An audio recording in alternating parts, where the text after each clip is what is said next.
Hello and welcome to Happy Vending. I'm Bill, and today the Cherry Coke on my Royal GIII machine is getting jammed. So let's get it fixed. Happy Vending. The soda machine is in a high school faculty room, and I have the sodas set to $1, a little discounted for the staff. One of the most popular flavors is the Cherry Coke. Let's just see what it's doing here.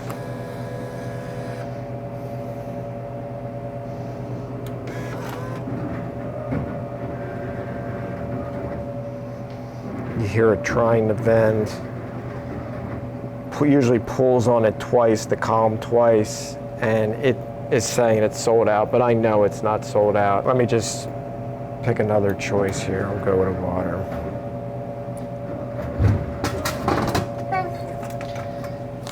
So I came in the other day and I saw the little decimal point. When you see a decimal point there on your display, it's a sign that either it's sold out of something or there's been a jam or some other type of error. So I knew there was a problem, so I opened it up.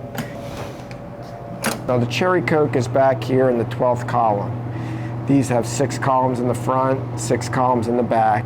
This is my Cherry Coke, and I saw there was plenty in there, so I took a look down below. Right up here, this is the lever that gets pulled to vend that product. And I saw it was stuck over, and it's not returning that way.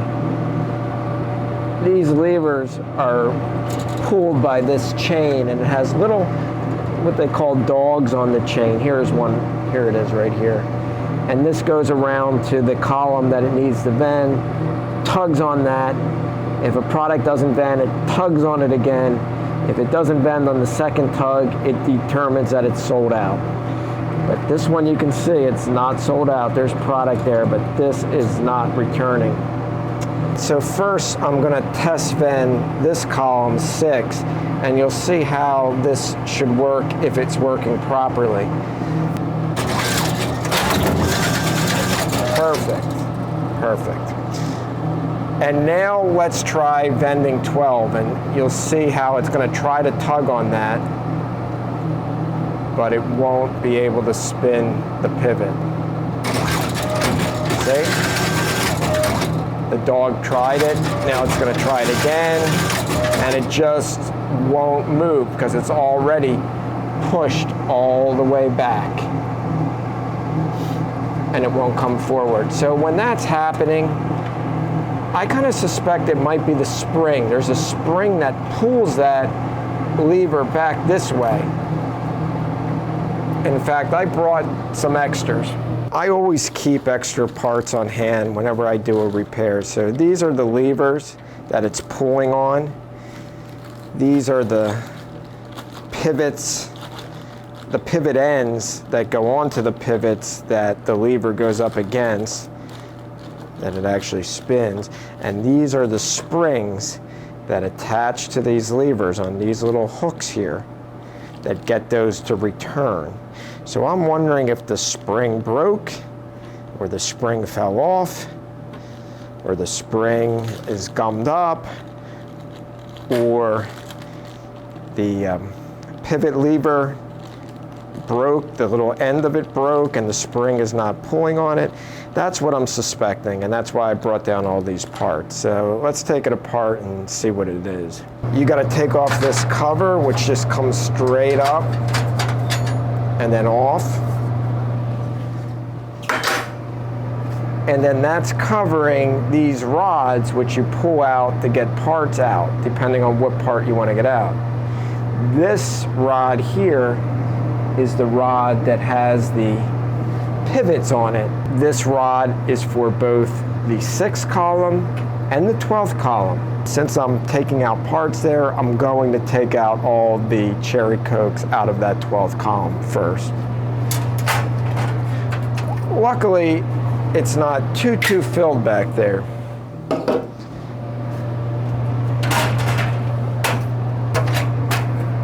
Oh, did you see what just fell out? See it? The spring. Remember, that was one of my things that I thought might be wrong, and here it is. The spring fell out, but it looks perfectly fine. This is a strong spring. There's nothing broken on the spring. But why did this fall off? I'm starting to think that the pivot lever, the end of that maybe broke off, that this attaches to, and that's why this fell off. Let's see if we can see. If you can't get the rod started, you might have to shove the screwdriver in there and get that coming out. You can see that the pivot is starting to fall. There we go. I pulled the rod out enough that I got out the pivot. I think I'm going to have to take out the crush and pull this rod completely out just so I have room in there to really work. So let's get the crush out. Luckily the crush isn't too filled either. All right. You see back there's that little black piece of metal that's covering the pivot levers, and I'm going to take that piece of metal out. I pried it apart and it just flew off. It's actually a piece of plastic. I thought it was metal. So I got to pull that little clip off to get the pivot lever off. I'm going to pull this rod out completely and get the other pivot out of there, just to give me more room to work. If I was working on column 6, it's easy to get to because you can see it. But I have to go on column 12, and that little metal catch is on the other side. Here's the spring on the front column 6 pivot release. You can see how it attaches to that little end of the pivot lever and then goes onto this piece of metal. Now I am feeling the lever in the back, and I do feel a little bit of that clip, so it may have just been that the spring fell off somehow, which is kind of odd that that would have fallen off, but I guess it's possible that it fell off. I'm gonna pull this lever off just to inspect it. If it looks okay, I'll just put it back and put the spring back on.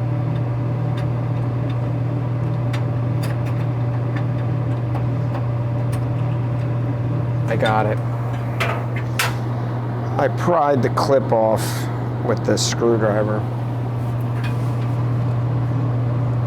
And now I can pull off the pivot lever. And there it is. That's the part that the spring goes on. And it looks completely fine. Just somehow that spring came off of there. Here's a new one. And here is the old one, and it's completely fine. I thought for sure this was going to be broken, or the spring was going to be broken somehow. And the spring seems fine. Let's compare the old spring to a new spring. This is the old spring, and here is the new spring. You know, this piece of the spring does look a little bent. You know, you have a little bit more of an opening right here than you do on the new ones. They're pulled down tighter. If you notice that. So I'll tell you what I'm going to do. I am going to replace the spring. Maybe this has just been bent so many times that this is opening up. I mean, maybe I'll save this if I'm ever in a pinch, but you can see how many new springs I have. So I don't think I'll be in a pinch, but if I ever am, I maybe can bend that back. But what the heck, I mean, I got a new spring, I'm gonna use a new spring, but I'll use the old pivot lever. The pivot lever just sits on a little rod that's in there. And of course, now I've got to get this retaining clip on. So it's kind of hard to see. So I put my phone in there and took a picture of it. There's the retaining clip that I just pushed back on. I just pushed this down with the screwdriver, and that's the spring hanging on it, but I'm going to have to attach the spring to the metal rod over here.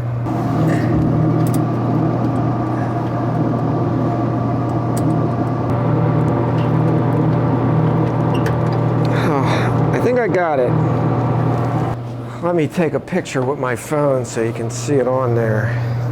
So here is the spring on the pivot lever and on the little metal rod right there. And I just had to pull it really hard and shove it on there. It's really the only way to get in there and get it. I couldn't really push a screwdriver on it. If it were in one of the front columns where I could have seen what I was doing, I would have been able to probably get a tool onto that and push it over. Let's take a look and see how that works now. So here once again is column 6. You see that pulls nice, and now column 12 pulls forward nice again. So let's put this all back together and get the drinks in. First, let me put this cover on. There we go. It just clips into that little metal groove. Now we got to put the 2 pivots in. This is the pivot for the rear column, and this is the pivot for the front column. The side here with the catches goes in toward those pivot levers.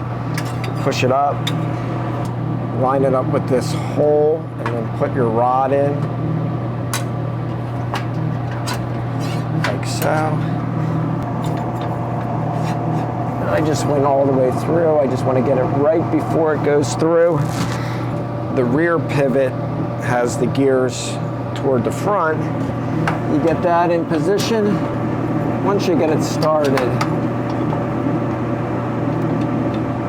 it's easy.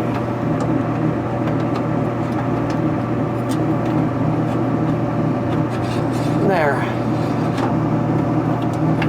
It went all the way into the back. Now let's put this cover back on.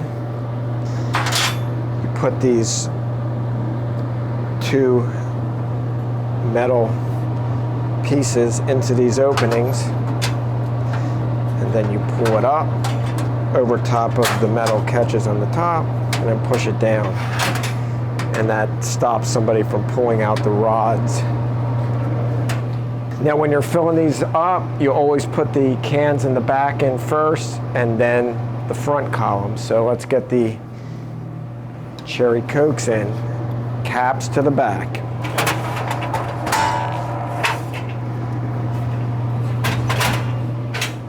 Now before I put in my crush, I'm going to test vend that Cherry Coke column, about 3 times. Make sure it's vending properly. So I got a big box right here to catch any of the drinks so they don't explode. But here we go.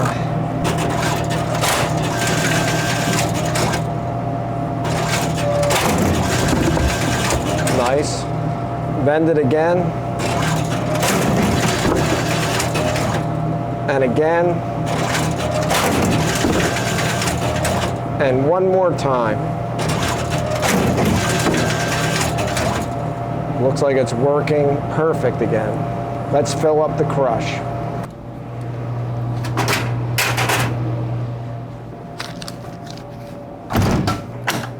Just for good measure, let's test both the crush and the Cherry Coke and make sure everything's working. First the crush. It's got to prime it first. And there we go. Got a crush. And now the one that was the problem from the beginning, our Cherry Coke.